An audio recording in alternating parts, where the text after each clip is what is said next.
This space was downloaded via spacesdown.com. Visit to download your spaces today. Good evening. Welcome to Going Off Grid, episode 11. Today is, I think, Monday. I know that. April 27th, 2026. Pretty sure on those two. I don't have a calendar in front of me. However, anyway, this is you guy. Co-host here, Sheep Bender, along with Crypto Queen. I see you as a listener. Hopefully she'll be able to come up here soon with us. But in the meantime, I just realized that I've got my other phone with the disclaimer on charge. First off, shout out to everybody out there. While I'm getting the disclaimer here, I want to give an apology not only to our people that replay these spaces, but also out there in podcast world. I did not realize that, real long story short, that the podcast starts were delayed for so long. They used to have an edit button here on Twitter where you could edit out all the dead air time at the beginning of the space, and it would just start whenever you did. And I typically had that set up roughly about 5 seconds before everything. And I just so happened, because I don't listen to the spaces a lot myself, because I think I sound really weird on recording than I do in my own ears with everything. But yeah, so it was really strange there. And I just happened to catch one last night, or the other night, I should say, and I noticed like it was taking a long time for it to start. So I had messaged the Spaces team that downloads our Spaces for us and helps to change that into a podcast here with everything. But yeah, it was really, really awkward. And at that point, I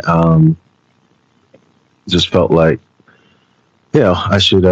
I'll just start now when they open up, just to make it easy. Because the editing and the process of going through all that is kind of crazy. Let's see here. I don't know if Crypto Queen, I saw you up as speaker at one point.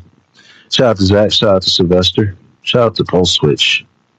Make sure y'all get on Pulse Switch. Get some of that USDC for doing what we're doing here on Twitter. Accounts free. Really good platform. I enjoy it a lot. Tonight, we're going to get into a lot of stuff, so I did want to get that out the way. But before I do any more, because, I am going to say some crazy things tonight, let's go ahead and get this disclaimer out the way. This is not financial advice. You can lose all of your money investing. This is also not for educational or entertainment purposes. I know that anyone that is speaking is a financial, political, legal, medical, betting, or any type of expert advisor. These are our thoughts and opinions on different topics only. This is being recorded for future rebroadcasts and clips on other platforms. Thank you. So shout out to you. Thank you for coming through. Clifford, my guy. Good to see you. Okay, so Crypto Queen might be having some issues getting on here, so I am just going to roll through a couple of topics. One of the ones I want to talk about tonight, I'm going to get this one out the way early, and Crypto Queen isn't up here, and to be honest with y'all, I am just going to say these are my thoughts and personal opinions on this topic myself. Does not even have anything to do with Crypto Queen. I just told her I was just going to bring it up here in the spaces tonight. Last week, I saw the new sheeptoken.com website. And hold on. Queen, are you up here? I think so. Can you hear me? I can hear you now. Okay. I just saw your speaker. I don't know. We're going to do that one thing where it just lets you in the speaker all the time. I don't know. Be ready for trenches. I'm going to wrap this up real quick. But anyway, I saw the sheeptoken.com website, and I wanted to really think about it. Shout out to you, Zanes. I wanted to really think about it before I say anything, because I kind of glanced at it right before we went on air last week, and I just wanted to kind of be measured in my thoughts. And I thought about it during the week, and it was just kind of like the same feeling, but I think I filtered it out enough in my brain to make it a little bit more condensed for y'all. So, real long story short, if you go to the site itself, sheeptoken.com, it has a lot of information about sheep. From what I kind of traced through, it all seemed to be factual, which is cool. And I don't knock anybody at this point for sharing information about sheep. More the merrier with everything there too as well. With that being said, I myself personally do not, and I don't say this lightly because my history within Sheep Army, this page was literally created for Sheep Army. I have faithfully tweeted pretty much on average once a day at least for 5 years, give or take some legit family emergencies. I have over 140,000 tweets on this page in less than 5 years, 90% dedicated to Sheep Army. So I don't take this lightly when I say this, but yeah, the Sheep Token site has showed enough shady stuff. I don't personally recognize it at this point as the official Sheep Token page, but if it does things that are positive for Sheep, then great. That's just the best way I'll put it. I also, on the flip side of it, I have never followed the Sheepsons page. I was a very, very involved person with the Shibarium uh, platform, the L2. Uh, I cut my teeth in DeFi on Shiba Swap. Like literally, I was just on an exchange, just buying tops before Shiba Swap. I'd learned everything about DeFi through that, and I appreciate all of those outlets and for what they gave me, and I appreciate all the education I've learned from Sheep Army. But they've showed some questionable stuff also, so I don't recognize them either. And I'm just at a point, y'all. Is cash tag Sheep for me? It's the community, and anything else after that, it ain't no sweat off my back either way. You believe in Shibarium, your ecosystem, Maxi, you got Bone Leash, you got Shibashis, you got land, whatever. You think it's going to moon tomorrow. Good for you. I'm not mad at you. I follow a lot of you. Much love to you. It ain't nothing against you personally. If you're just a sheep holder, hey, more the merrier. I'm a sheep holder too. We're here. That's one of the original with the Ryoshi. I also follow over 12,000 people. I have a lot of sheep haters, and God love them too. It's nothing personal. Like, and they were former Sheep Army members that turned into haters, and I don't unfollow them or anything. But it's just kind of my thing. But yeah, there's just been enough questionable things that come out of that account, and I'm glad to see it get his gold check back. I'm just going to be honest. If it had been bull posting Sheep for the last couple of years, it probably would have never gotten that situation. Just knowing what I know with the creators program and how many people had notifications on every time that account tweeted something, I think it probably could have just kept up just good morning, good night, and Sheep. Much less a couple extra thrown in all day, every day. But that's another story. And I'm gonna leave that at that. But that's kind of the tone I just wanted to set tonight, and I just wanted to get that off. I did see it, and I know a lot of people probably wonder why I didn't acknowledge it last week. Like I said, I just kind of caught it like a few minutes before I got out of space, and I just wanted to think about it before. I just kind of really said what I really felt. That is what I really felt, but I came a little bit more eloquent than what I thought I was probably going to do. Queen, how are you tonight? You ready to do some trench lessons for us? I'm good. I'm good. Glad to see everybody tonight. I wanted to weigh in on that if I can, Bender. I was kind of surprised to see the post from the main account. I saw the gold check, and it took me a minute to realize that it was a whole new website, not shibtoken.com. It was shibatoken.com. But I think anything that is kind of a fresh start and sheds the Shiba drama is kind of a good thing. But then I'm like you, I've seen the shills of random tokens, over the last year or so, and it's given me a lot of pause, and I've, questioned the account publicly about those tokens, and why can't we just have a pure SHIB only X account? I'm not really sure why we have to continue to shill other tokens. And I saw the one today. I pinned it up in the nest. I wanted to see what your thoughts were on this. It's I guess some kind of as a mining, you can start mining Bitcoin from your phone. And I'm not signing off on this. I'm just saying that this was posted from the main account today, and I, like anything, I would have to like seriously DYOR before I decided to do anything like that.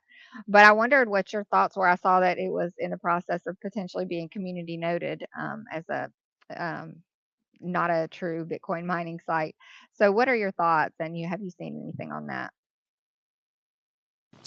Yeah, I saw that a couple minutes before I got on here earlier too, about an hour ago, and I'm not even gonna lie, I was actually kind of bullish on that. I was like, well, heck, that sounds like some utility that everybody could use. You doing some mining right off the phone. I don't know exactly how it works, anything like that. I'm pretty sure there's some fine print built in there.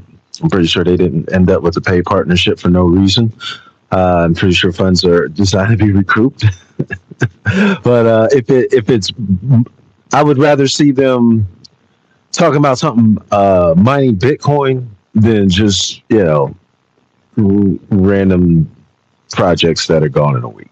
Like, just let me be honest. I'd rather see that. Again, I didn't click any buttons. I didn't think, because I'm like, in this day and age, you never know who gets hacked, whatever. I just wanted to wait a minute, kind of sort my thoughts before I got here on the space and that kind of thing there too. But yeah, actually, that one I wasn't even that mad at. I was like, all right, like that's a positive start. Like, look at that. And that's kind of why I wanted to wait for a week and just kind of gather my thoughts and be a little bit measured here. Shout out to Space Painting and Grow. I see you in the building.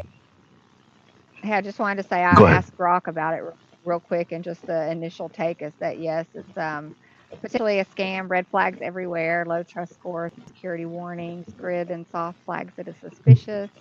It has unsustainable promises, common scam patterns, small early withdrawals to build trust, then accounts get locked, fees demanded to unlock funds, or withdrawals blocked entirely. And it says the summary is that the fact that the official Shiba token posted this is extremely unusual and concerning. So anyway, DYOR big time on that, and we'll see if it actually does get community noted. But don't click the link, don't sign up, and don't send any crypto for Grok. Nice. And I straight, and you know what? It was funny too, because like the first thing I did, I went to the comments like, I bet somebody knows. It's like the first comment I come across, they're like, "Oh yeah, that's been flagged, sir." I'm like, "Oh yeah, I ain't clicking that yet. Let me stop and do some research." Uh-oh, I didn't mean to mute you. Quinn, you want to try co-host? Oh shoot, man! Zach, I saw you. I'm gonna send that back to you. Every time I try co-hosting, I get kicked off, so I better not. Okay, we'll get you're on right now. I'm gonna leave it as is. I hear you. Why don't you go ahead and Zach, you up here? Yeah, can you hear me? Yes, sir. Yeah, I want to speak on the Shiba. Oh, my dog's barking. Of course, I want Go to ahead, speak on man. the Shiba account thing. Hold on 1 second. I'll come back to me in about a minute. I gotta step outside. Unless, can you hear my dogs barking?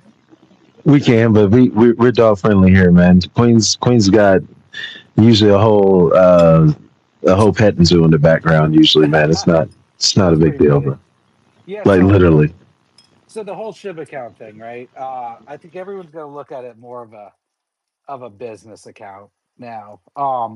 And it's not just LC that runs it. There's a collective amount of people that run it, and the deals that go through there sometimes they come from Shytoshi's end, sometimes they come from LC's end, and it's really just a business decision at the end of the day to basically use that as a business. Like, that account with that many followers, in my head, is a business, right? So someone's got to pay for that gold check mark, and I know that's not cheap. Should they vet more projects? Probably. Do they care? Probably not. But if you see it for what it is, I think you'll understand.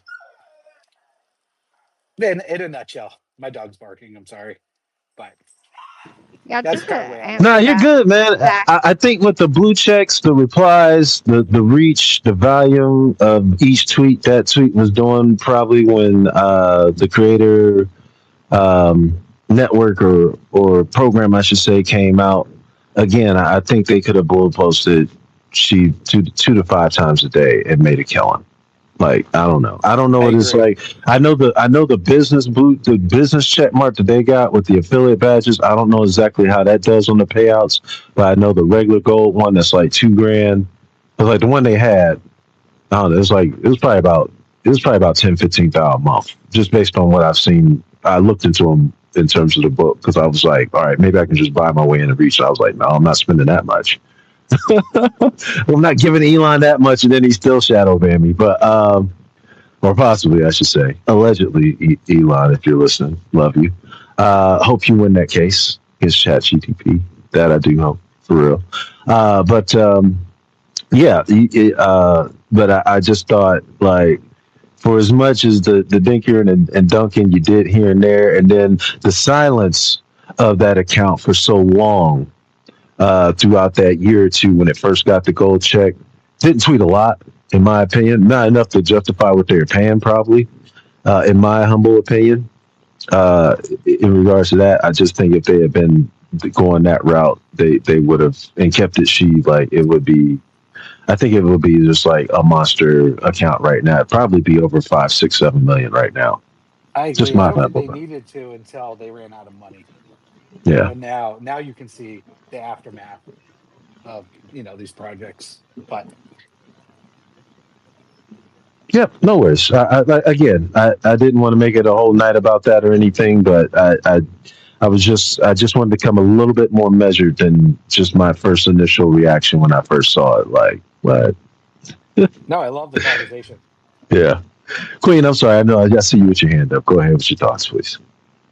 Hey, I want to jump in here too, and I want to say, yeah, I totally understand, Zach. It's they got to make money somehow, and that's kind of why I laid off the main account for a little while because it was relayed to me that he was kind of at the mercy of .io's marketing attempts, and like if he wanted to keep the account, he better post that kind of stuff. But now with the separation. And he seems like, he took the gold checks off everybody. He's kind of got control of this account on his own and is going in a different direction potentially. Like, why are we still seeing the scam stuff? Why are we seeing these tokens again? Like, if that He was your reason and you were held hostage, like now you're free. Why are we still seeing this crap? No, he said, well, let me confirm something on there. That everyone still has that account access. Just because they went through a little bit, they still collectively run it. His entity, their entity, all together. It's a group effort. It's not like he owns it and then that's it now. Okay, so Shiba people might still have access to that account and are posting Correct. what they want, basically. Correct. Gotcha. Or telling them what to do. Oh, that's unfortunate. I thought we were making a clean break and we were going to see some positivity. It's all good. Like I said, I'm not knocking it. Again, it's not like this is all brand new. It's been doing things like that for a while. It's cool. It's just in my opinion, just Steve Army at this point. We're top 30. Hopefully we hit that top 25, top 20 again. But we are probably the most decentralized token on the planet right now, y'all. In my opinion, just like everybody's, just vibe coding their own thing at this point. Again, if that's still your go-to, I understand. Believe me, there was a point in time I told people do not listen to any other account but the official at Sheep token or maybe Shaitashi in terms of that. But definitely make sure it comes from that account before you even go with the information. Like, make sure it comes from that account first. I get it. Like, I was there. Like, again, like, I had the Sheep recap. We had 6 partners, all Siberian. My profile picture right now is a Siberian NFT. Like, I am not actively rooting against anybody or anything. I'm just saying, me personally, it was just a lot more peace of mind for me to just say, you know what, at this point, yeah, cash tag sheet. That's what I believe in. Yeah, we But just go dang, from there, Bender, and it's like she I trust. you want to say that, like I really want to say people need to DYOR and, take it with a grain of salt. But then you think there's 3.8 million people that are following that account. And we know we've been in and are kind of battle tested and hardened to these things. But the new folks can easily get sucked in. And it just kind of make it, I don't know, it's just disturbing to me that we continue to allow this from an account. I mean, you don't see the other big accounts. You don't see Pepe uh, farming a bunch of different tokens or shilling fake Bitcoin mining projects. You don't see Mog doing it. You don't see I mean, you don't see Bonk. It's just kind of crazy to me that we're the only ones that are doing that. Are we that hard up for money? I don't know.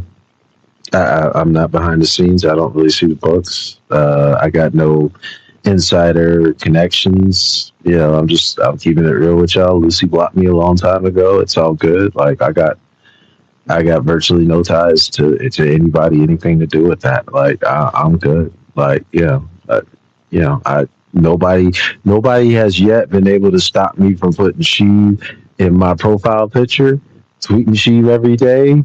Nobody stopped me from going in buying dips. Nobody stopped me from selling sweet trading sheet. Nobody stopped me from doing any of that.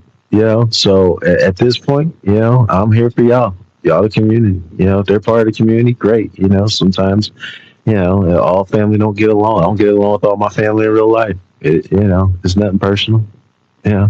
But yeah, let's get back to positive vibes here. But I did just want to kind of get that one out the way and just because I didn't want people to be like, well, Bender just didn't mention anything about it, and like and I say this from a place of love, y'all. For those that don't know, because you probably scroll on my timeline right now and you wonder, how somebody even like me got to 28,000. So when I first started, they had this site. It's got a kind of a paywall on there now, but it's called Luna Crush, and they had all these statistics on crypto influencers, and they had like all these different categories. Well, one of their categories was who posts the most on Twitter or tweets the most on Twitter, about their their tokens. And long story short, I was number one for 9 months straight. The only way I went down is because Sheeburn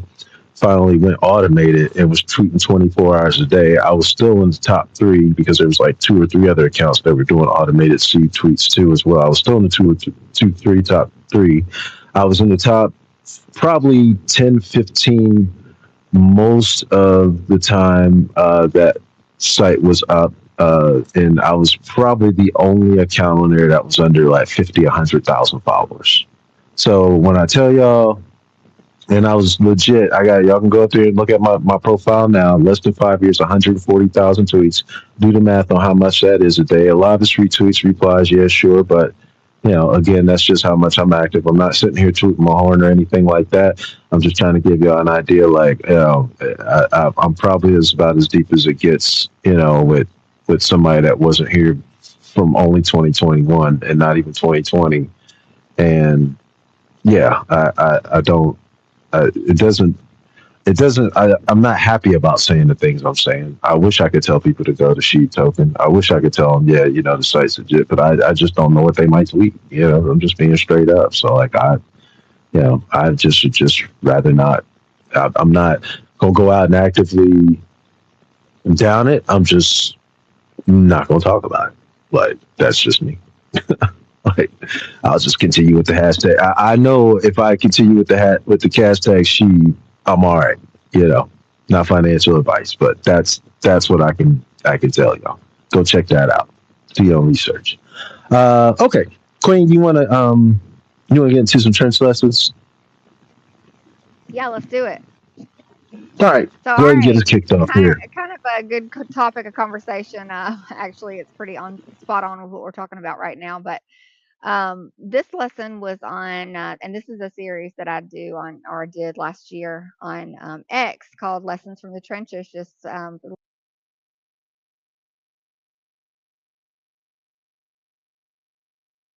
Oh, Queen, we lose you.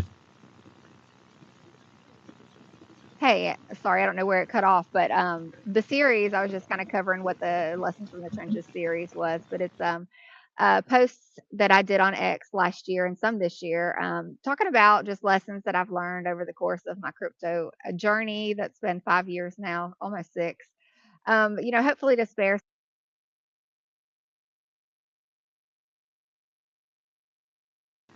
Oh, Queen, I think you put yourself back on mute. Oh, I'm not trying to. I'm sorry. There you But go. yeah, so this lesson was a good one as far as what we're talking about tonight. But it's all about paid disclosures.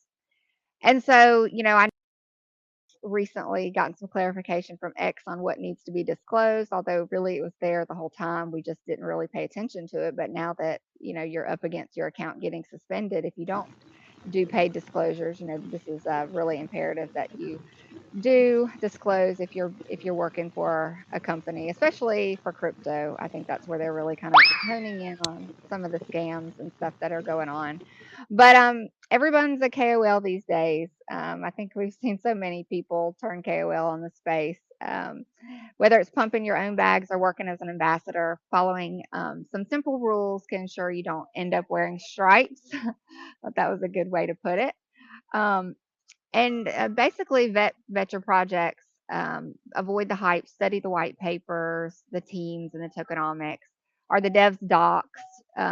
Is there real utility? Check audits and GitHub so that you don't get yourself in trouble.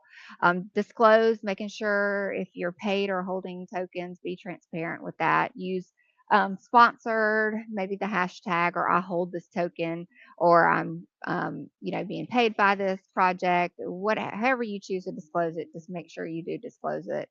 And then don't treat your followers as excellent liquidity. Share projects with strong fundamentals, contracts, active devs or real uses, flag anon teams or unaudited code.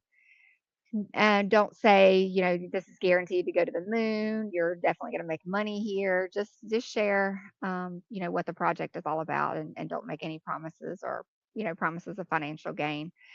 So I'm going to stop here, Bender, and let you hop in and give your perspective, and then I'll finish up. Yeah, I was really fascinated when they came out with this, and I was wondering at the time, like, why now? Because they've kind of, X, I should say, has kind of not enforced it, even though it's a real huge thing. Like, I know just from being in the entertainment industry, you absolutely should be disclosing all paid partnerships on social media. It's just kind of like a across the board thing out there that's very prominent thing in the business world. Long story short, just generally. With that being said, so yeah, I was like, wow. And then the one I'm not gonna lie, Queen. The one I fail at miserably is putting up the disclosure for AI. Like, I use Grok, and but I think I know where they're kind of coming from on that one. Like, they're probably enforcing stuff that they're trying to get people to think is real versus not. So I mean, like, some of the stuff I am posting is just like obvious AI. It's like I put it, but I don't think it's like trying to get somebody to believe a line just say to a rabbit or something crazy. I don't know. I'm just giving you an example. I don't hope there's no rabbit eating lines out there. But yeah, I do believe the overall crypto community, because a lot of people don't want to make that disclosure. They want to make it feel like it's organic because they probably got bags of the scrupulous purposes when they're sending out these tweets, and it's probably to like you said, make people exit liquidity. So and the crackdown has been real. I follow a guy named Monetize Coach, and he's real tapped in with the creator payouts and stuff like that. And people have been getting absolutely suspended over not disclosing paid partnerships. And X is going really hard on the bad actors and kind of getting behind the scenes and looking at anything when they're sending out tweets and then flagging them for it and taking their accounts out. So it's a very, very serious thing here. And at one point, I was even thinking like, well, maybe I should just put them up for my thought of the day because I'm not being paid by a shoe, but it is my indirect shill, and kind of it's got a number of reasons, but shill is one of them. Don't let me lie. But, I kind of get in the spirit of where they're coming from, and nobody's paying me to do that. I do volunteer. But yeah, I think with crypto in particular, and again, a lot of and you see on the flip side of it, the people that are doing things right. They're showing a great project that's out there. I don't know. I'm just throwing a name out there. I see her doing it all the time. But Crypto Empress, I always see her like, hey, pay, partnership, that kind of thing on a lot of her tweets. And then like that kind of lets me know like, okay, well maybe I can look into that. I know it's paid, I know it's from you, but your your belief in it is strong enough that you're putting it out there. Like, hey, this is I'm getting paid for it, but I'm recommending it to you. And that's how the real world works. Like if you see an actor on um, TV and they're on a commercial and they're showing a product, we know they're not doing that for free. Like they're either in on it or they're getting paid for it or both. Like who was it? Jordan. Had stock in Nike and all kinds of stuff. And everything. So it didn't stop anybody from buying Jordans. Everybody knew Jordan was getting paid off of it. And Jordans still to this day are probably one of the most popular shoes, if not the most popular shoe in the world. With everything. So yeah, I believe it's a good thing overall, and people should know, what your intentions are as you tweet. Yeah, I think it came along that, or I guess it got pushed to the main topic, like around the Info 5 days, when everybody was shilling, um, different platforms and stuff, and you really couldn't tell what was what. And a lot of these online casinos or prediction markets, people were getting paid, and it was really, I think, confusing to a lot of people that didn't really understand how it works with these KOLs. And I've seen, yeah, several like big accounts get targeted for not disclosing and, called out publicly on X. And I'm sure pretty soon after that, if they continued, maybe they would get a warning or whatever publicly. And then, you would see them pretty quickly start putting up those paid partnership like disclosures there. But yeah, it is really important because people can follow you blindly and get wrecked. So, just being really careful, and it's different, like you said, Bender, shilling your own bags. It's always good to say, yeah, I'm a holder or whatever. But I don't think it's necessarily the same situation as when you're actually paid by a company and then you're saying, hey, check out this token. This is great. And you're not saying that you were paid by the company to actually shill that, different between pumping your own bags and um, but regardless, you need to be careful because there are people out there that are following you into these projects and could get wrecked if it's something that doesn't have solid fundamentals. And making sure that you stick to one or a few tokens to maintain your credibility. You've all seen the KOLs that chill like the latest meme coin rug endlessly, and you're just like, you roll your eyes at that point because you've been here long enough that you have seen it. You know who's shilling what. You know who you can. I don't know if you can really trust anyone in the space, but you know who is a little bit more credible, a little bit. It's more potential for success if you do follow that person is a little bit higher. But yeah, make sure you're not promoting too many because it just dilutes your reach and looks spammy. So choose quality over quantity if you are going to promote anything. Avoid that moon spam like we talked about already. No promises, just discuss the tech or the vision, answer questions, and encourage everybody to DYOR, educate and don't try to manipulate the audience. And so there's just ethical shilling builds trust. If you want to have a community, if you want people to be able to, count on you, respect you, follow you, be straightforward with them. Let them know what's up when you are promoting something that you believe in. And make sure you do have that core. Um, I guess you have a strong conviction in that project, and it's not just some random thing that's going to come and go. Um, yeah, so that's it, Bender. That's the lesson. Just be careful about paid partnerships, promotions, and just the general shills. Yeah, absolutely, Queen, and I thank you for that. As always, great, beautiful lesson from the trenches. I am remembering this week to use my soundboard, gang. I am happy. It's crazy. Android user though, but yeah, I do want to add. There's actually, and I'm for those out there that are listening, thinking you're going to skate around this. This is really serious.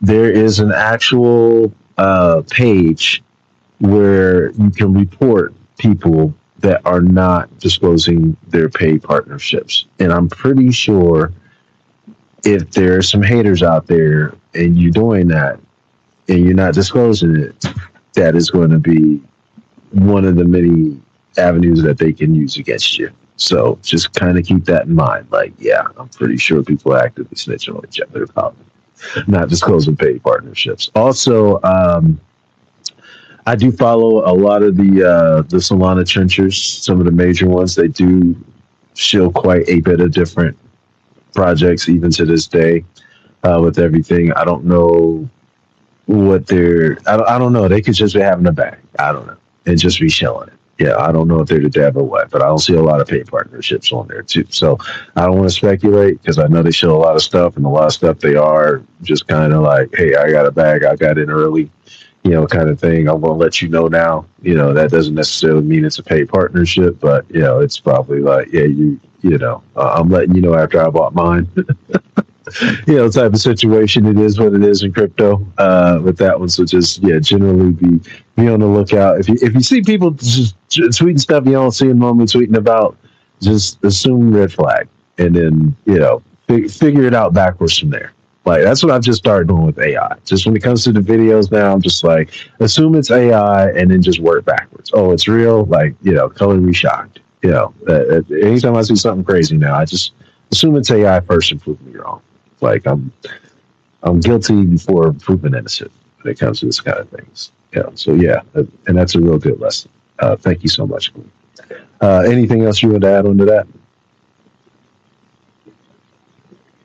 No, just I guess watch for all then east in the space, resurgence of different places here lately, from token, and I saw he ended it today. So if you kind of know, oh, you kind of cut down, I think. Oh, sorry, you've been here long enough. To look out. So just help each other, protect each other, and just be. Okay, and thank you, Quinn. We appreciate you. Before we get into our next major one, which is going to be kind of crazy here, we're going to talk a little bit about the overall freezing being done right now by stable coins, and whether they were I'm just going to say it, y'all. Whether or not they were just a backdoor CBDC all along, a testing ground for them, I'm going to give y'all some information on these, and Queen's going to add some other things here. We'll just talk about it. I'm not saying anything either way. I'm just going to give you some information. That way you can make an informed decision on your own, not financial advice. But before we do that, first off, let me give a few shots out to everybody in the room. I see Dusty in the building. I don't know. Is that Burt1.b? Let me see. Burt1.base.e. Big shouts out to you. Thank you for coming through. Cal.Shiv, I see you in the building. Niger, David, Julie the Cat, thank you. Zanes, Monkey P, Rugrat, Gabby, Sylvester, Zap from Subway, thank you for coming up and speaking once again. Everybody out there in listener land, thank you 1,000,000%. Week 11 here, going off grid. Couple of community shout outs. Queen, I did kind of decide this week I was just going to go through a couple of community things. Legendary Heaven, right up there with your crypto Nick OGs, your crypto queens, your Mikes of the world in terms of sheet graphics, beautifully done video art, that type of thing. Well, he did a couple of collabs last week and this week with HTX and Polynex. I hope I'm Polynex. It's a nation exchange.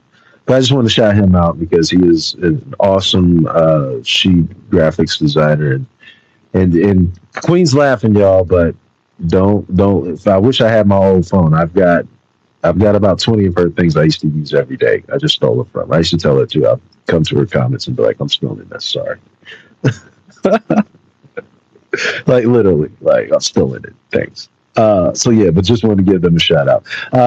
Gabby did an MS walk this week for her cousin Holly. Big shouts out to Gabby. Julie also growing cron, which I want to try. I guess it's an Oregon thing, but cron, tomatoes, lettuce, green beans, zucchini, all kinds of cool stuff. So big shouts out to growing your own food. I live in the city, so I don't know if that's an excuse, but I haven't grown much of my own food, but I have been going to farmers markets. Let's see here. In all, April, I did want to give a shout out. Zangs, I think you're in the building, but I want to give a shout out to Tutti Frutti Women. I think there's like four different types of cancers this month. So I'm just going to say, we should always be aware of cancer, but yeah, it's just this month, be a little extra aware. And big shout out to that. NFT project there. They do a lot, especially with the foundation and everything there too. And then this week, or this month actually, and I know they have a World Autism Day, but this month is Autism Awareness Month. I got a lot of people in my family. I got a lot of people I know that are affected by autism. I've been to all kinds of things that have to do with autism. There's all kinds of different types of autism. Just be aware of that in the spectrum. Just know that I think it's down. I think it's under 1 out of 10 Americans have autism now. It was like 1 out of 50, 1 out of 100. And it's just been, over the years, just kind of climbing. So, please have some kindness, some patience, and love and understanding for those folks out there. And please, and I always I'm always aware of autism, but since this is the official month, I just wanted to acknowledge that. Okay. Also, this week, let me see here. These are kind of speak for themselves headlines, y'all. Let me see here. We'll start off crypto finance. Okay. Justin Sun, he's the founder of Tron, the blockchain. So he's all in this World Liberty Finance. I know y'all probably heard about it. I'll have to give y'all the whole thing on here. But he sues World Liberty Finance to protect his rights as a holder. Had about 75 million, I believe, at whatever the value was at the time of the World Liberty Finance token. Well, that was on the 22nd last week. The 23rd, the U.S. government freezes $344 million of USDT on Tron. Grok assured me those two events are unrelated.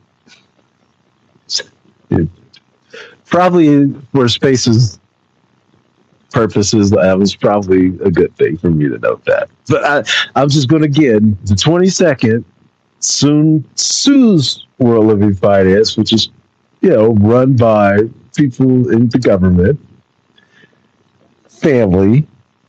And then the 23rd, the government freezes the same guy's USDT.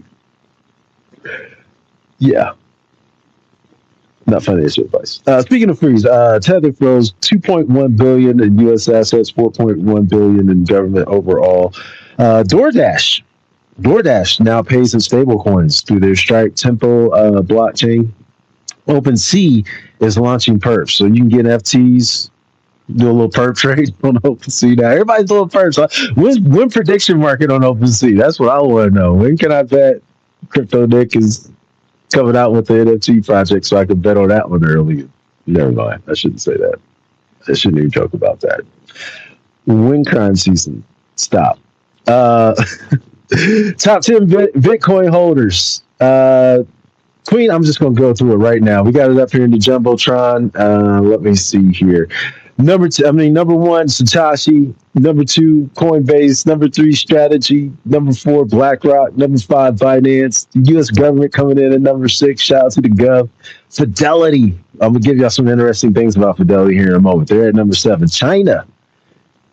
Banned its citizens, but they hold 194,000, matter of fact, at number 8. Tether comes in at number 9, which kind of shocks me. I'm just going to be honest. Like, asset backing could not be depegged in 97,000 at number 9. Interesting.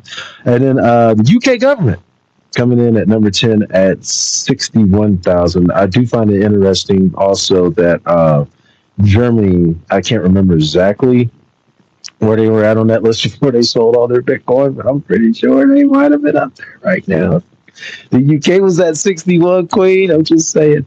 Yeah. So that one, let me see here. I just wanted to, I know I pulled that tweet up here at some point.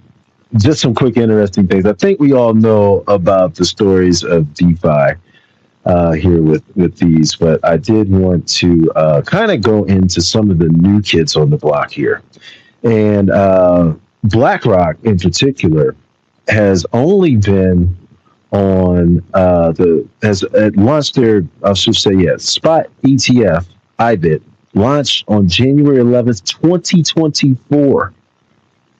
So they made it to like number three, and they've only been buying Bitcoin. They've been buying Bitcoin like around 50 grand at number four and made it all the way up to number three. And I think Strategy just had to buy more to get to the number two position.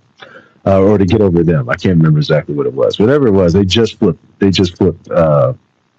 BlackRock. I found that interesting. Also, strategy. I think it said. I don't know. There's one here said it was in 2020, but I think I read something on another one that was a little earlier than that. But strategy has been around since 2022, and I think they were recognized as one of the first major corporate structures to actually invest in Bitcoin, which I do believe is true. But Fidelity, y'all, check out Fidelity.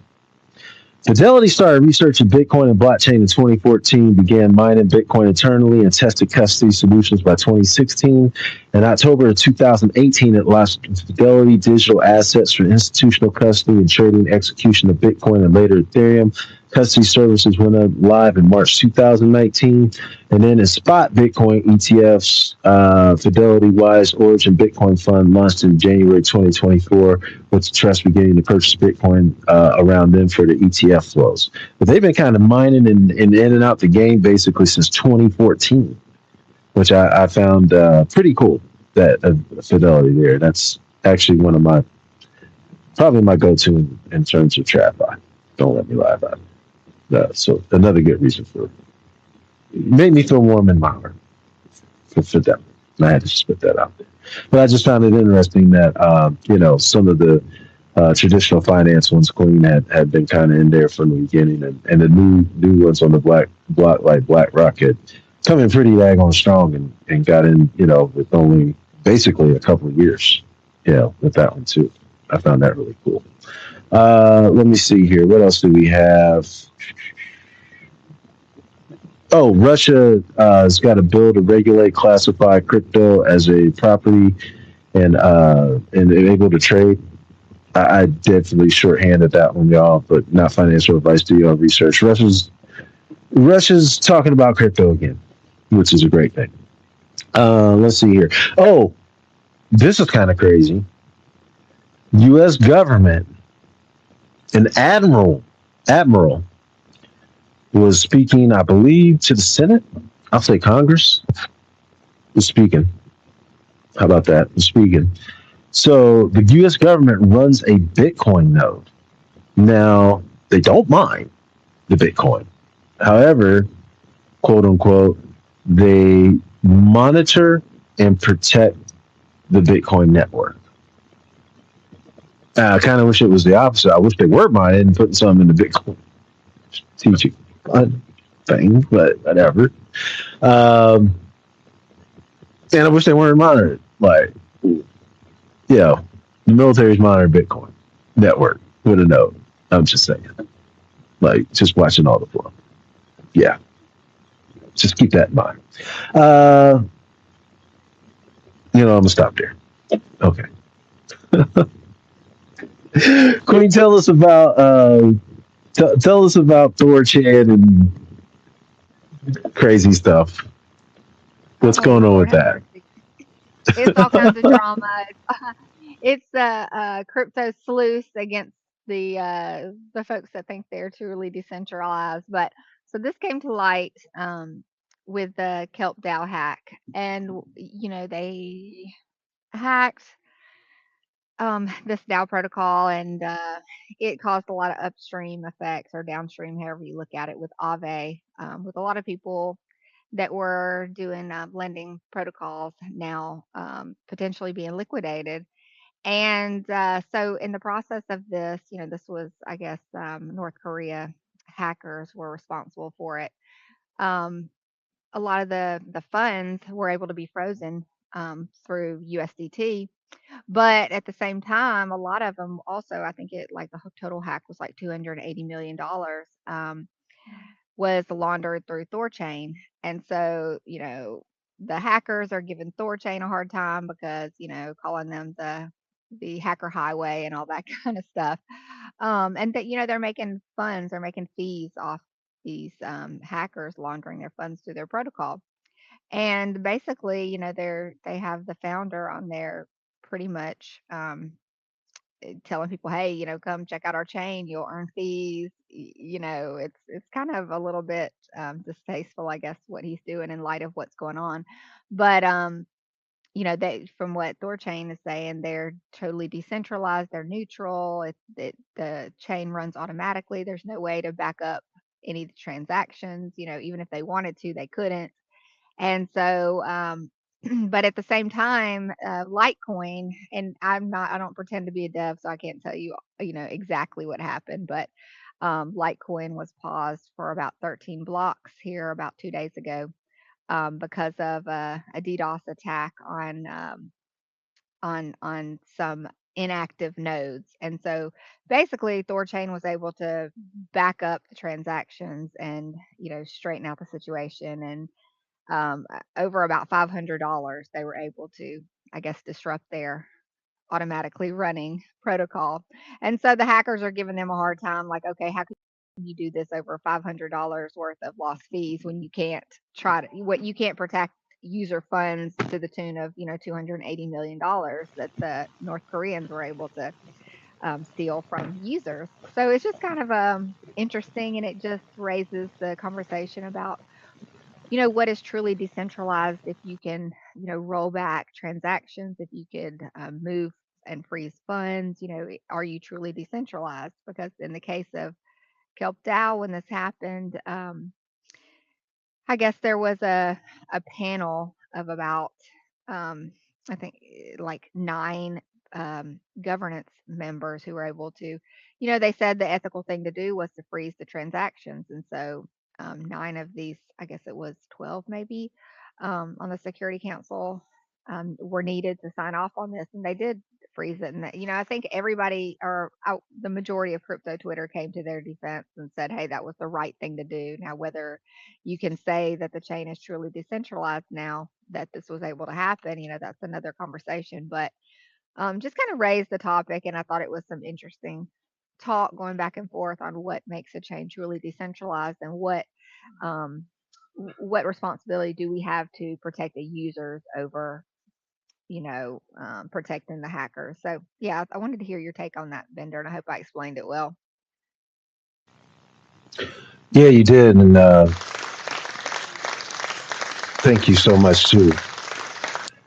So this one is pretty fascinating. I don't believe, and I think we've talked about Thorchain in the past with these hackers. I don't believe this was their first go around with this, and I think it's kind of, from what you're telling or what you were explaining, it sounds like they're kind of signaling this as like, hey, if you need a place to dispose of funds, come to us. Not financial advice, not allegedly, I'll say, even if that. It just sounds to me like that could be a direction that could be possibly headed there. There's somebody from Thorchain listens to. But I believe it's interesting that you go hard and paying for $500 of your money. You're just letting like millions of dollars of transactions go through for the hackers. Like, yeah, that's hilarious. And not hilarious in the terms of being happy. This space was downloaded via spacesdown.com. Visit to download your spaces today. But like, the irony of it, like, you made $900,000 in fees, and you're like, stopping and doing everything in your power over $500. Like, and you just exposed yourself for $500. More importantly, it's just.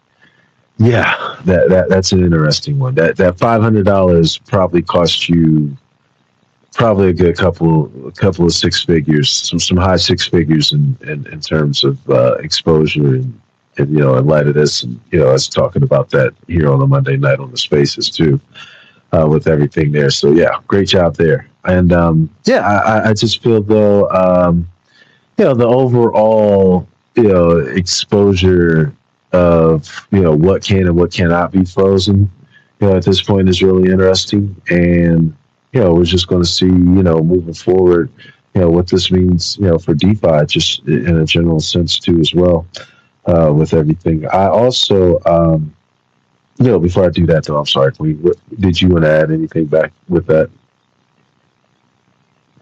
No, I just thought it was a great conversation. If we have folks in here that have an interest in this or just want to share their opinion, we'd love to have you guys up here to chat with us. So please feel free. I'll throw out some mics, but just come up if you guys want to. We'd love to talk to you. Oh, Yeah, Bender, I please can't go. throw out a mic because I'm not a co-host. Will you throw out some mics? I sure. Just tip me up, y'all. And I've been trying to pin. Y'all know I don't like really throwing out mics, but yeah, if you want to come up, feel free. We always welcome you.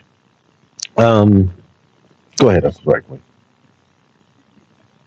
I just said I'm throwing up as much as I can in the nest of what we've been talking about, these headlines. So if you guys want to take a deeper look into it, you can read all about them. Yeah, so it's kind of on the subject, so I'm just going to leave it here. And again, we're on week or episode 11, going off the grid. Thanks to everybody coming in. I see you just walked in the building. Spoon, appreciate you coming in too as well. Everybody's been listening so far. Yeah, but the interesting topic here. So I'm almost at a point. Not even almost. I'm at a point, Queen, where the fact that these things were feasible and I'm not going to say I'm getting on GitHub here and I'm looking all into the coding of what's going on, but it just really kind of got my wheels turned the last few weeks as we heard about Tether freezing, especially when Tether's CEO came out and was like, "Yeah, we work with law enforcement. We've frozen over $4 billion, on assets, and we'll just continue doing so." Like, I was like, "Whoa, that's that was kind of an eye opener." So I started really looking into this, and it just really kind of made me wonder, are stables kind of, introductory to CBDCs? So I'm first going to give you guys a kind of short and sweet answer here because Grok had quite a bit of analysis. And if you look up here in the Jumbotron, if you click in this one, that I've got the deeper analysis by Grok saved. I'll use that one for the spaces. I actually just posted it right under there, and it kind of goes into a lot of the breakdown, but basically gave a synopsis of stables versus CBDCs. It said privately issued, blockchain native stables, fully opt-in, borderless, and run on public ledgers. CBDCs are central bank, digital fiat, programmable, traceable, ultimately controllable by governments. Both aim for stability, but differ sharply in control, decentralized versus top-down, transparency and reserves, ideology, DeFi freedom and surveillance, pros, instant global payments, cons, custody and redemption risk. Also, it was one I think I just wanted to kind of get y'all. Ideologies. Stable coins emphasizes decentralization, private innovation, financial sovereignty, and open markets. They empower users in crypto DeFi outside full government control. CBDCs focus on monetary sovereignty, central control, compliance, stability under government policy. They can enable greater traceability and economic steering, but raise concerns over surveillance and reduce liberty. Bottom line, stables are private market dollar proxies thriving in crypto. CBDs are state-controlled digital fiat. Compete is money, but different in those things. And there's a few more things to it, but I'm not going to kill you with that tonight. Yeah, so my thing though is, and I get it. You want to get institution involved. You need some guardrails, and there are some stops in real life, like I talked about last week with fiat. However, like a lot of people were also, very alarmed by the ability of these things to do this. So I do believe, I will say, in the purest of definitions as Grok has laid it out, a stable coin is not a CBDC. And I've heard this argument in spaces, I'm just going to use Bitcoin and this, that, and the other. And I'm like, okay, but what if you're just trading Bitcoin and you need to take profits? You don't sell it into more Bitcoin, but you need to stabilize profits somehow. And stable coins are a very useful tool in DeFi. Absolutely. Like, I've hit out a lot in stables lately, and I've been the better for it, as things twisted and turned on me that I wasn't taking and expecting to. Um, so I do believe they are a necessary in DeFi, but with the freezable aspect of it, as the blockchain has been used as a test ground for a new payment system, faster, quicker, that kind of thing, transactions. As crypto has been tested at with the openness of it, being able to track, trace, and what have you not. I do believe also, and I correlate it with real IDs versus digital IDs. Is a real ID a digital ID? No, it's not. Did I have to prove I was a U.S. citizen to get a real ID? Yes. Are my biometrics going to be tied to digital IDs, which that can be proven through a real ID? Yes. And it kind of preps you for it. So I think like the freezing of it was kind of like a prep you for it type of scenario. Like you're going to be accustomed first to digital money online. Next, you're going to be accustomed to being able to get things frozen, and we're just going to keep walking you slowly down this lane of where things are going. And it just so happens that they're introducing this bill, and everybody's like, well, they're going to ban CBDCs. Well, they're doing it until 2030. Why not just ban them permanently? And there's a lot of things that coincide with the year 2030. I'm not going to go into, but y'all should really look into it. There's a whole agenda about it, as a matter of fact. But digital IDs being one of them, and coinciding with the CBDCs, which is a pretty controlling combo between the two. It's social credit scores on steroids. So I just think we need to be very mindful of what we're using out here and that type of thing there too as well with these with the USDT and the USDC. I will say this: it's not financial advice, but I did look into it. The stable is called DAI. It's not as easily freezable, is the best way I will put it, as the other latter two ones are. It's kind of like more decentralized. It is backed a lot. I think 40% of it though is backed by USDC. Grok also noted that if you get it to exchange, the governments could then still just do what they do, that kind of thing. But in terms of just living on the blockchain, you might have a chance in hell. You have a chance of hell not getting your funds frozen with the AI. Not financial advice, but I just want to put that out there. Queen, did you have anything you would add to this? No, I definitely think it's a slippery slope, and you're right, Bender. It's all signs point in that direction. I think the government will, eventually figure out ways that they can, um,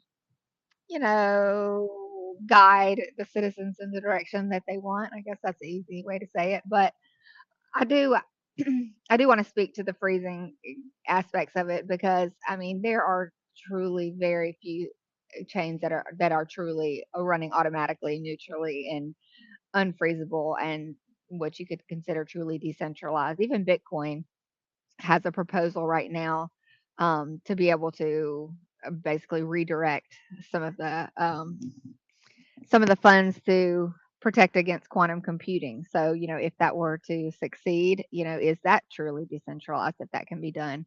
So I think there's argument to be made, um, and just like what is the appropriateness of the freezes, and taking each one on a case by case basis. And, to me, if it's going to go in the hands of North Koreans, hackers, and it's going to continue to encourage this attack against DeFi, and to basically destroy what we love, as far as crypto, what we came here for, and continue to crumble DeFi one hack at a time. Like, yeah, freeze it. Like, let's do everything that we can. Let's do it quickly. Let's don't wait for law enforcement to say, oh, these are bad guys. I mean, they can tell. The SEAL 911 team knows the wallets that are involved. I mean, immediately almost. And, if it's attributed to North Koreans, then freeze it. Let's don't continue to encourage this theft against users. So, anyway, that's just my take, Bender. And I see both sides for sure, but I do think we're fooling ourselves if we think that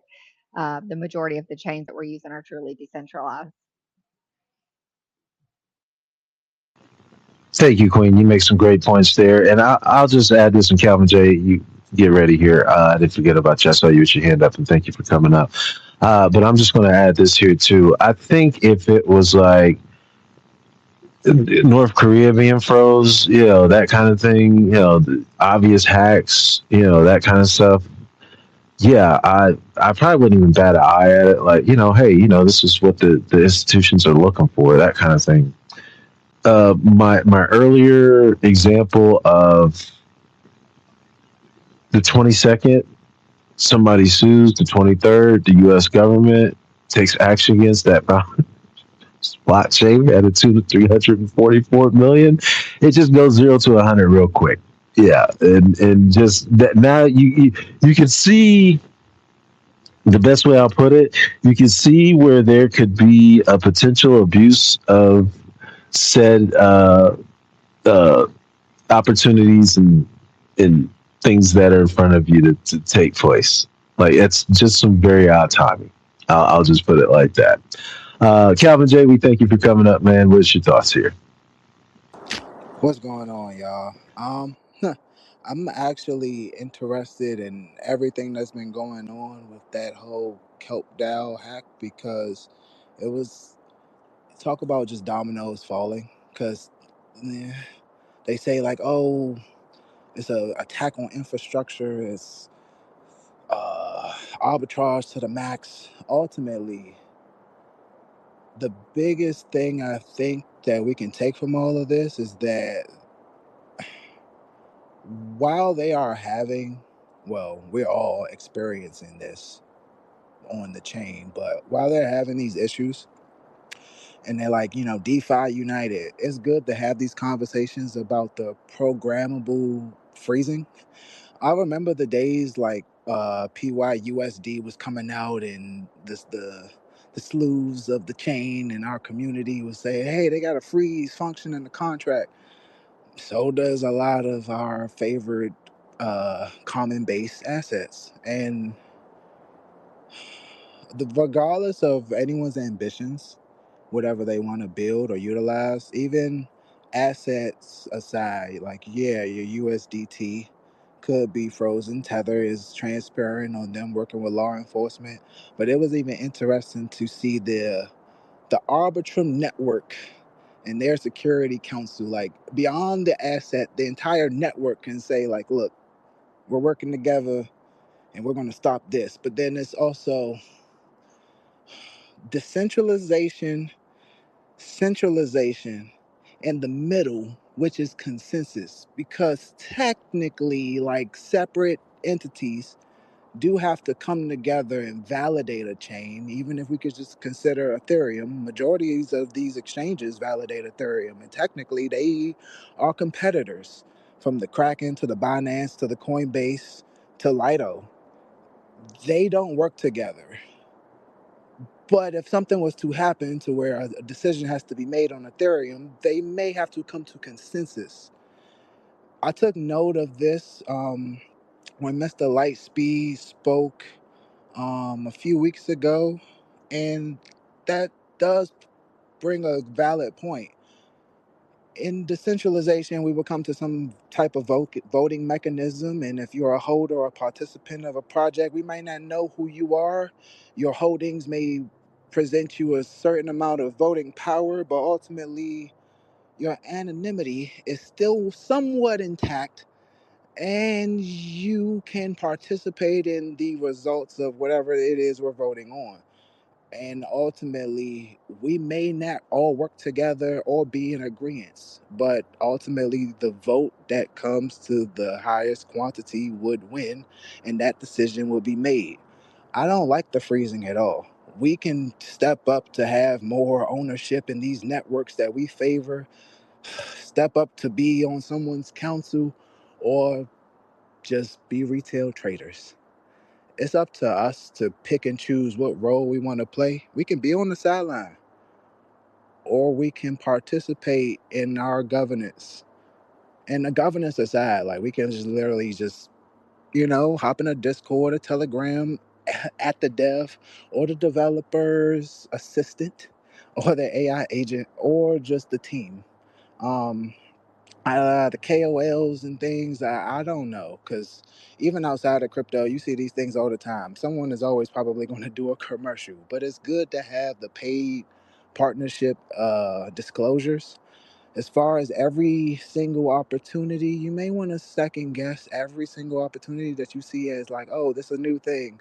I'm not too sure about the ship miner thing, but interesting. I'll look into it. I haven't like taken any action to deposit any tokens, but regardless of whatever it is we choose to do, we see that it's developing more on the safe and secure side. And before they get into institutional pumping bags and everyone is in euphoria, they're going to secure those bags.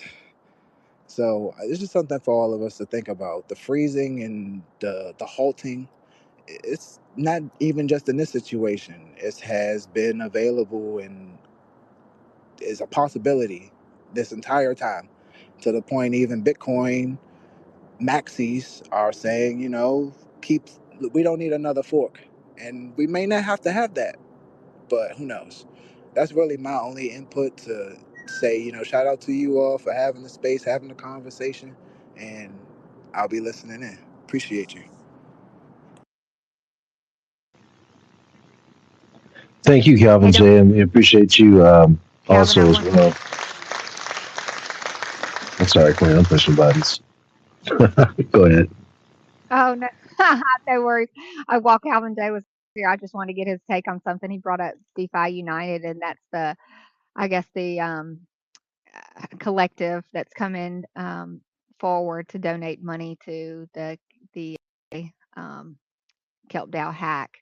And like part of me is thinking this is amazing. Like, look at these people stepping forward. All these protocols, private investors are stepping forward. I think the the founder of Aave put up 5,000 of his own ETH to go towards this hole that was created by these hackers. And I don't think that enough people realize just how serious this could have been had they not, because the contagion was going to spread. I think Mexi was like a few $100s of ETH price action.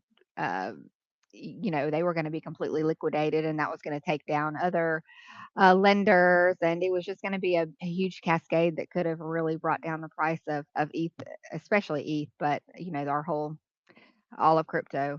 And so, like, okay, they came together and they bailed out these basically degenerate gamblers. I'll just call them that because, I mean, if you're going to take your ETH and you're going to stake it for, a liquid staking derivative, then you're going to take that staking derivative and put it into another staking derivative and take out that derivative and use it to gamble with. Like, I don't know that these people didn't really a hard lesson and like don't take that much risk. Like, this is a risky bet that you're risky game you're playing, like and now they're bailed out, which is good, right? Because it protected the market. But on the other hand, like, what did it really teach us?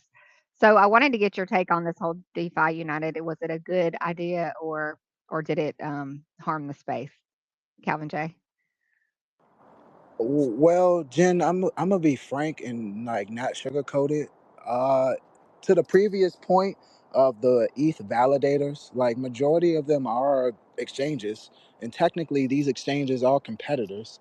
But even from the representatives or developers, the head of Aave participating in the reimbursement for not only just like his protocol, but for all holders. Like ultimately, these are the things that we do need. Not necessarily like just people throwing away money, but a plan, a allocation. We already say don't afford, do not trade or invest what you are not willing to lose. So I'm pretty sure that's not, the house and the refrigerator and the groceries, right? I'm pretty sure if he has kids, diapers are still there. But based on what he can contribute, even if he may have to plan a little bit, he still, everyone still made a contribution based on what they can do. And the consensus part, this is just a result of that. Now, it does show that while people claim not to work together, they may come together if need be. And competitors and all of that aside, they want DeFi to win. That's cool. That's great. We do need more presence, right? Of not just like we have PvP all day. Yes, we have this narrative of people buy and then get dumped on, but we can build together, and you don't have to be a developer. These entities, maybe not even all of ahead of anything, no board members or DAO members or any anything as far as, I guess, a stature, right?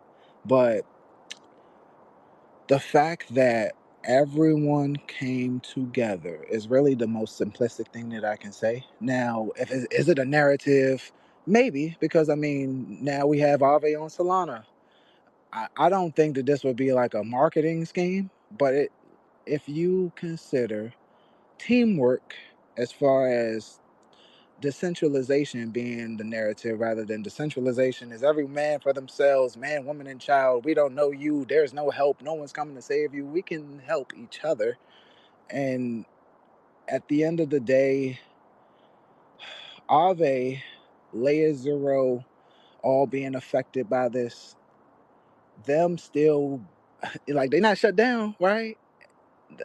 At the end of the day, I was waiting on the OFT transaction took about 3 days, right? We see some things kind of shut down here today, gone tomorrow. But at the end of the day, and I'll end with this, the teamwork kind of makes things stronger.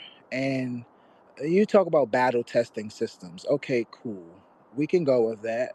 But it also shows that if an individual or group thereof tries to exploit, there should be a group of people that would fix the problem. Like, we have cybersecurity teams, firms, right? We can build that within DeFi, but it has to start with the stepping up of, if not one or few, the entirety of DeFi.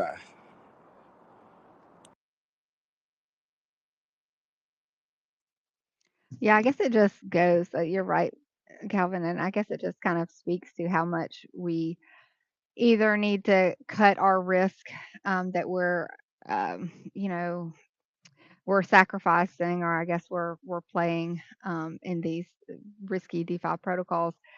Maybe there needs to be some type of insurance, better plan than we have now. I know Aave had like a $50 million umbrella policy where everybody would put a little money in, and it would, take care of holders in situations like this. But it didn't go near covering the $280 million hole that they had.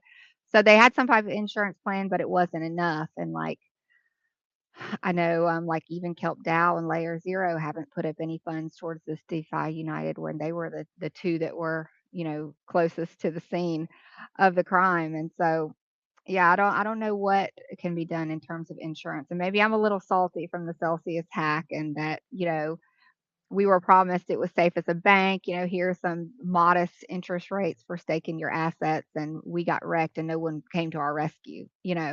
Um, and here was something even riskier, and the entire system bailed them out. So I don't know whether it's a founder who has bad intentions or if it's a hacker. Our funds are not ever truly safe unless they're in a cold wallet. And, when you really don't know where the yield is, or the yield is, high and seems a little bit too good to be true, maybe sometimes it is, and you need to take a step back and assess your risk portfolio and not get involved in some of these things. But anyway, it was a good story. End of the day, everybody came together, filled the hole, and, we live to trade another day. But yeah, good lessons learned here, I think. Yeah, Queen, and I think thank you, Calvin J. I think Calvin J. stepped down. I believe you. I absolutely love the concept of DeFi. I love the staking. I love just all these different ways they came up with. Especially rates aren't anywhere near as good as they were in 21, 22 with everything. But I do believe there's a reason why the banks have had the Clarity Act held up so long in regards to this because of that aspect. And yeah, I hope DeFi can keep putting the pressure on them. With that being said, I mean, we're barely, even 10% total market cap of gold. If that, I think gold's at 30 plus trillion. We're at like 3. I don't know. Don't quote me. Somewhere around there, y'all. But anyway, and don't get me wrong, the technology's emerging, AI is accelerating, outpacing, flaws, exposing that kind of thing. We'll kind of get into that with this one I just learned about with this Drop It Mythos here in a moment. But yeah, the security has got to step up. Like, I'm not trying to be funny. I might worry about somebody physically robbing my bank. I don't worry about necessarily a hacker infiltrating, draining the system of its entire, digital asset, worth on paper, make it unrecoverable, devastating with no, bailout in sight from my bank. And that's kind of what you're facing in DeFi, which is, the kind of that trade off for, again, those, gains. But at the same time, it's like, okay, DeFi's also been around for a minute. Let's tighten up the security. Like, yeah, like it's time to be like, if we're gonna be so-called institutional ready, you can't be telling me. I think Queen, you were just tweeting about it. Some issue you had with CryptoCom. Can't be tweeting about, come buy stocks here, and then like I got no customer service number to call. I can't get a live human on the phone, and I'm getting AI chatbot with the 10 most basic questions ever before I'll even get somebody live to respond back to me. 24 hours. Like, that's not how. Like, we're, in my opinion, that's not how mass adoption is coming.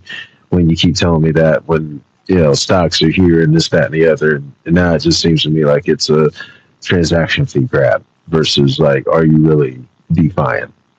Yeah, so I'm right there with you on that, Queen. Thank you, and salute to you.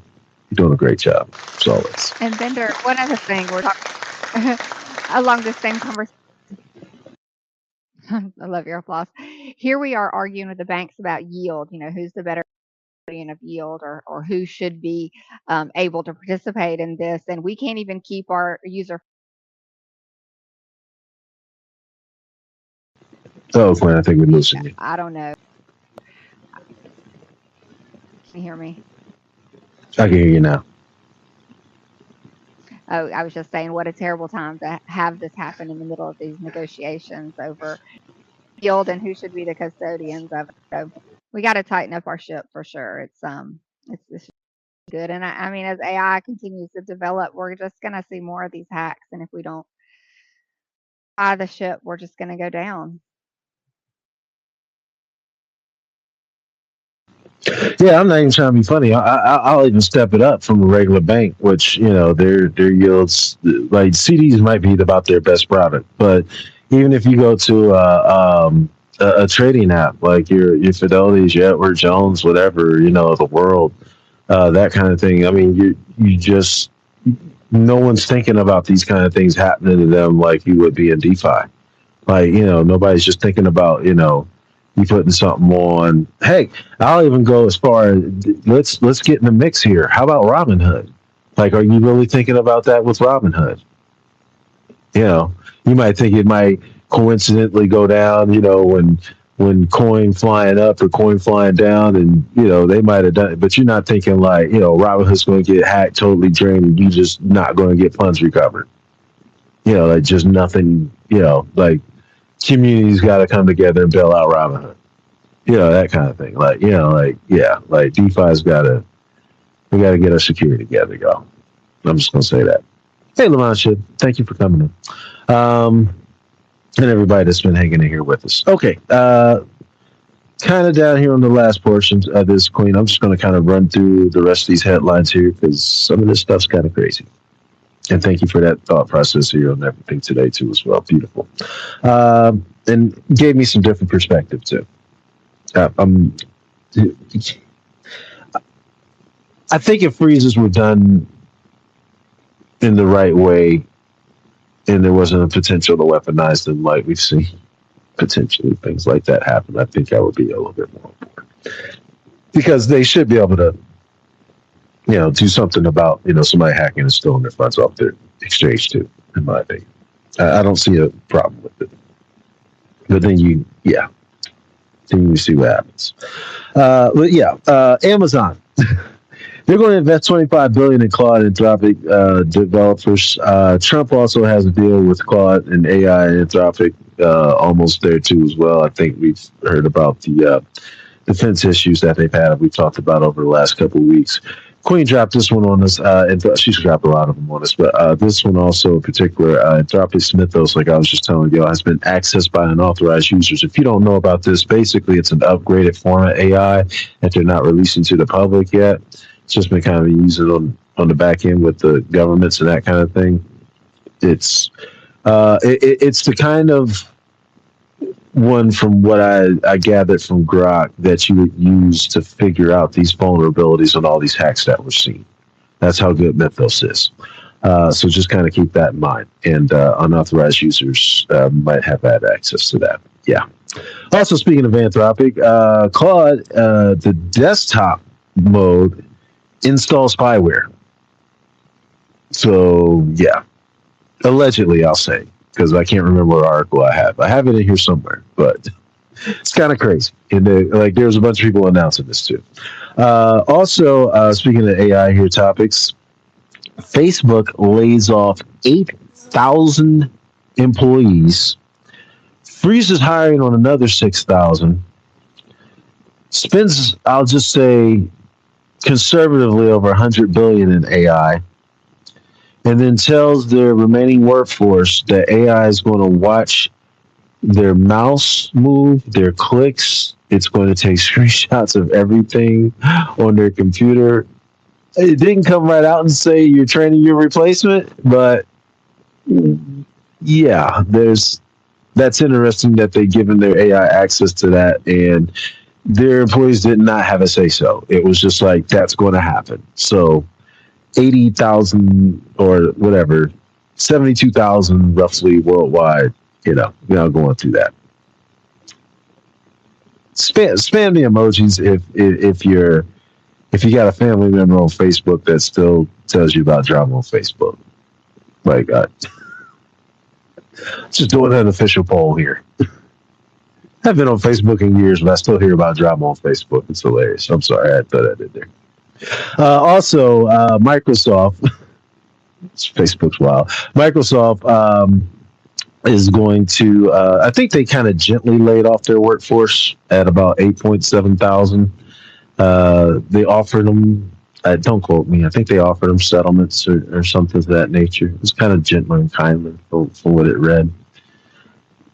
Not that I give Bill Gates any kind of credit on being gentle and kind, but Microsoft 8.7 thousand. Nike also is going to lay off 1.2 thousand job cuts, all due to AI. Yeah, it's me, Gabby. Maybe it's me. Okay.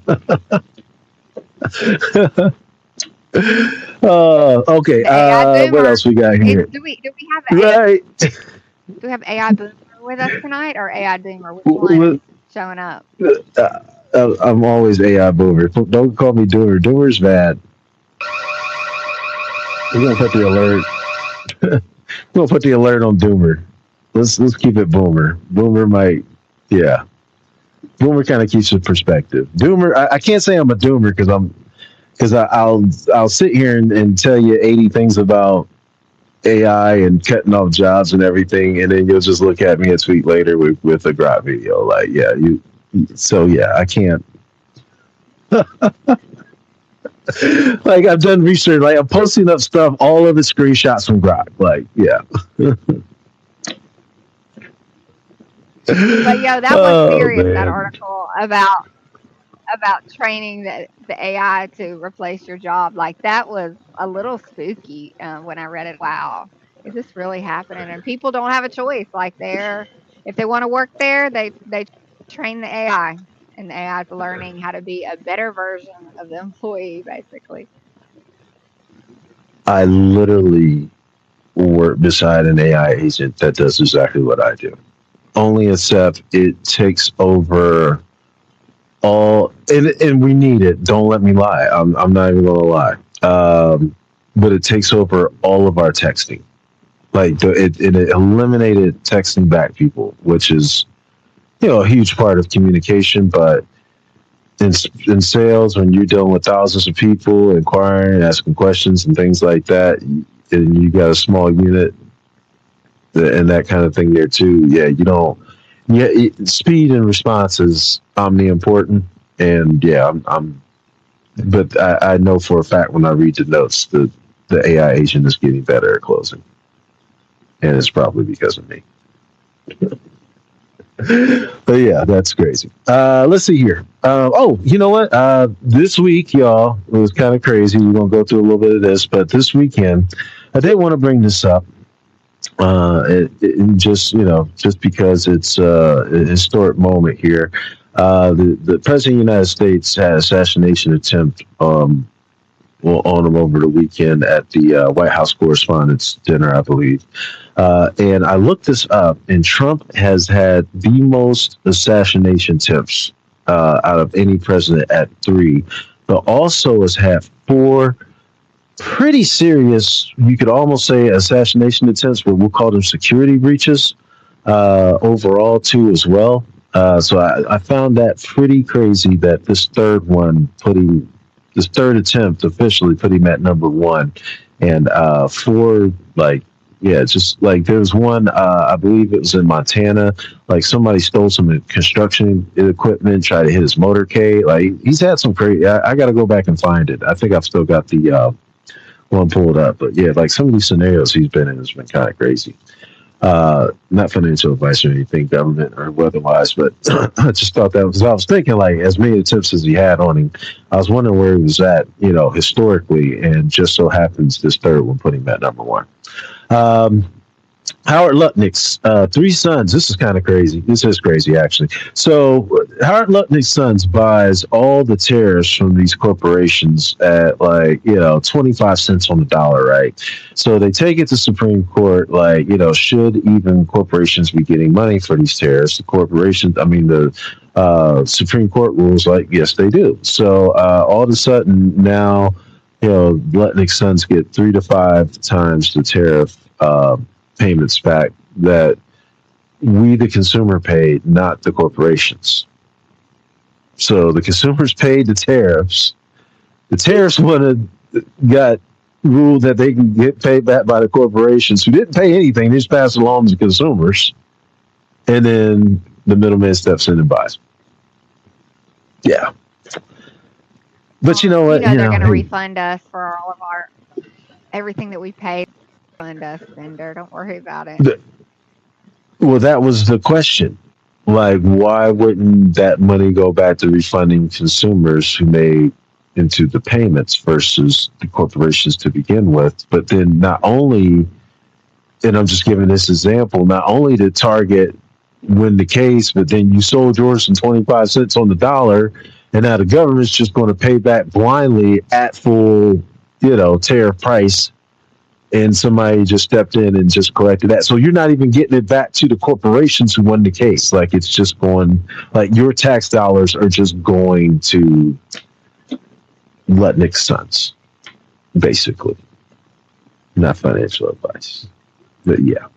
Let's see here. Also, just found that one kind of crazy. Crime season continues in so many ways, right? Just gotta love crime season. It's mind blowing. Like I haven't even got Okay, you're absolutely right. Crime season. So Palantir, our favorite surveillance U.S. government corporation. Palantir, they came out with a 22-point technical republic, is what they like to call it. Number 6, I'm not going to go through all of these for you, but number 6, just to basically paraphrase and sum this up for you, said that we shouldn't even have a volunteer draft. Like everybody should just mandatorily just be enlisted in some kind of armed services, and be held accountable to that. Y'all can read the rest. It gets really interesting from there. Wells Fargo patented smart dust surveillance payments. So let's say you're going up to an ATM to go pay, go get your money. Instead of, putting your ID in there or, your password or whatever, they got your smart dust that's going to come up, take your biometrics, prove it's you, and transaction through the payment. That's what the patent's for. And it's very real. And like Wells Fargo got into Twitter and was like, hey, if you got a question about this, DM us. Like, yeah. Cars by 2020. This is crazy, y'all. Cars by 2027 are going to be required to see if you're fit to drive. This was a law that was passed in 2021 under the Biden administration. Thomas Massey, a current, I believe, congressperson, I'll just say, a House of Representatives, actually. He had tried to get a bill to fund it, so they couldn't fund it, just like a backdoor way to try to stop it. Lost that. 50 some odd Republicans even voted with 200 and some odd Democrats to make sure it's passed.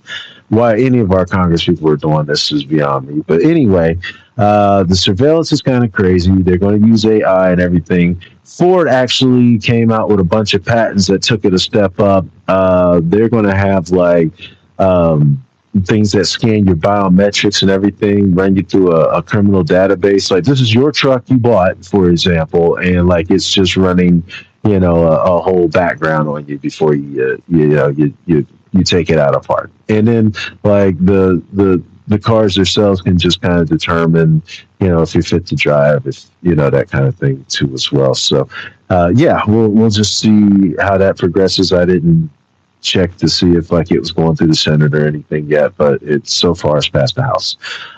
Congress, speaking of Congress is voting on Bayer. If y'all know what Bayer is, it's like a pharmaceutical company. From being immune from lawsuits. The reason why they're doing that, y'all, is because they, I believe, merged with a company called Monsanto. And Monsanto has a pesticide called Roundup. And Roundup has been known for causing cancer, and to the point where they, I believe, has settled for about $11 billion or so far. Don't quote me on this, not legal advice, but I'm pretty sure I'm right here. And so the reason why they were doing that is because the glyphosate chemical can cause Hodgkin's disease, which just so happens Bayer has a cure for. So Bayer has a cure for Monsanto, who they merged with, disease-causing chemical that they spray on our foods and grass and all the other stuff that causes cancer. And now Congress, for some odd reason, the same people we vote in and pay salaries are voting to see if they will be immune from prosecution. I'm just really trying to keep my cool on that one, y'all, the more I think about it. We'll just see how that goes, but I don't think at all that they should even be voting on that whatsoever. In fact, they should be voting on whether this should be just banned outright from the United States, period, and into our food supply if it's causing cancer and diseases and so forth, to the point that crime season. Government, though, good note, positive note, government. I say the positive one for last, y'all. FDA approved a drug for hearing impaired people that can't hear, especially kids. It's by a company called Regeneron. I can't remember the exact name of the company. I didn't have time to write all that down, but that's a good one. I believe Trump and Joe Rogan, don't quote me on the drug, but it's the name of the drug. But last week they had looked into, or they had passed and kind of accelerated the process on the drug that helps you detox from bad drugs a little bit faster too. Don't quote me on that, but I'm 99% sure I'm paraphrasing that right for y'all. France, tax officials leaked crypto bros info. Since 2026 started, 41 kidnappings. Tax officials in France leaking out crypto bros. So if you're in France, just be on the lookout if you got a lot of crypto. Nikita Beer this week rolled out some news. We talked about last week the cash tags and the X money. Well, this week it was Communities out, new X chats in after a little bit of brief deliberation with other major communities. They went from 350 to 1,000 up to 1,000 in X chats there. So we'll see how that goes. Also, this is pretty cool. It's on iOS, not Android yet for us Android users, but iOS. You have the option now to pick 75 up to, or pick 75 topics. And you have to have a premium account too. So if you go up to that, like follow you, follow for you, follow you. If you got communities, you're going to keep scroll all the way to the end. It'll have a plus sign. When you hit that, you'll see a couple communities, and then you'll see all these different topics on there. I mean, it's like crazy topics. I read war. You name it, you can think of. There's all kinds of topics on there. But check it out. It's actually, I didn't pick any topics. So I didn't want Grok formulating, my timeline. My algo's crazy enough. I just like to keep it chaos. But it's a pretty nice feature, and hopefully, one day, us little Android users and that kind of thing will get that too. But that's neither here nor there. And I think, let me see here. That's it. Wow. That's cool. I'm done. Queen, any final thoughts? Anything you want to add? Uh-oh, Queen's out. We lost Queen. All right, y'all. Well, I tell you what, I am, because we probably having spaces again. I don't know if I can get Queen back. Let me see if I can. Maybe she DM me, y'all. And thank you for everybody that's had a chance to hang in here with us tonight. Really appreciate you. Again, if you weren't here at the beginning of the space, I did not realize that X had taken away the feature where I was able to cut out the beginning of those. So for those that have been listening in the past, I apologize about that 1,000,000%. But we'll be okay here moving forward and getting you started off right. So there's hopefully no dead air there. Is that Majestic down there? Majestic Drama, appreciate you coming in. Thank you for coming into the space tonight. And everybody else is hung in here. Queen, while you're up here, you got any final thoughts or anything you'd like to add?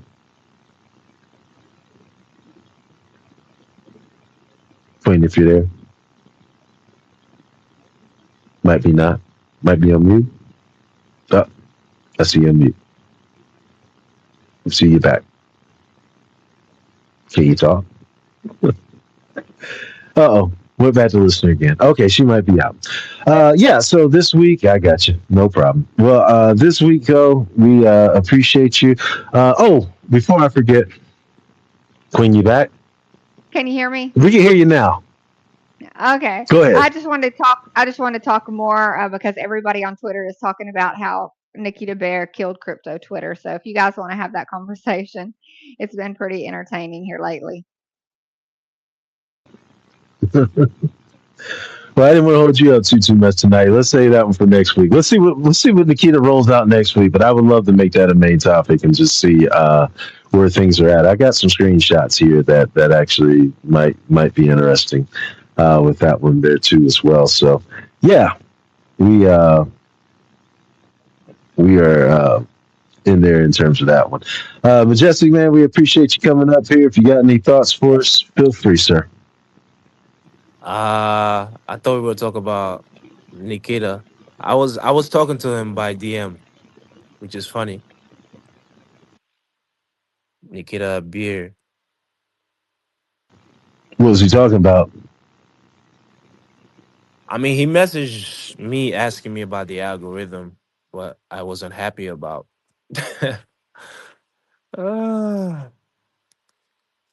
It was funny, man. I send you a copy of the DM, so you can read it. I don't want to post everything on the timeline. No, that's cool. Yeah, don't post him on the timeline with that one. I'll just say this, y'all. I've really been trying to. I've been really trying to manifest positive stuff here, and somebody mentioned like, "Hey, if you believe the algo is against you, it's going to be against you." And like, I can't get out of my head, so I'm just really trying to deprogram myself from that. I got 28,000 followers. I had a tweet earlier that had 100 views. I'm like, man, this Like, and if you don't know, like at one point, because you look down my timeline down, it looks kind of normal, but at one point, before all the changes, I'll say, it would shock me if I had under 3,000 views, like a tweet. Like I would be like, maybe people are offline, or maybe it's the weekend, or maybe because it's late at night. But the norm was pretty much 5 to 10,000 views per tweet. Anytime if I just said hi, like it would get viewed. But yeah, but we're here now. It's Elon's sandbox, and I'm not privy to the shareholder meetings to speak my mind. And I try to voice my concerns here on X when I can, and just go from there. But since the start of Twitter, I've been here, y'all, in some way, shape, or form under different accounts, and this will always be probably my mainstay. But yeah, it's gotten to a point now. It's like, all right, like I'm being forced to test out, other platforms, and kind of also see what's going on in those too, which we'll talk about a little bit more in the future. But yeah, he's a very interesting character. Thank you for coming up here and sharing that with us, also Majestic, too, as well. Queen, did you have anything else that you wanted to add? No, I hope you guys have a great night. Thanks for being here. This has been a fun space. Yeah, it's been really interesting. Talked again for a quick recap here. We talked about USDT being froze, of course, websites, your SHIB token, ShibaToken.coms, your Sheep.ios of the world, that kind of thing there too as well, and everything in between. Again, week 11, episode 11, going off grid. Our stables, the Trojan horse, the CBDs. Everybody definitely be safe in your travels, no matter what part of the world you're in. Too many natural disasters to name off individually, so just praying for everybody out there to be safe, and hopefully Mother Nature, shows us a little mercy this week. God bless y'all. Take care.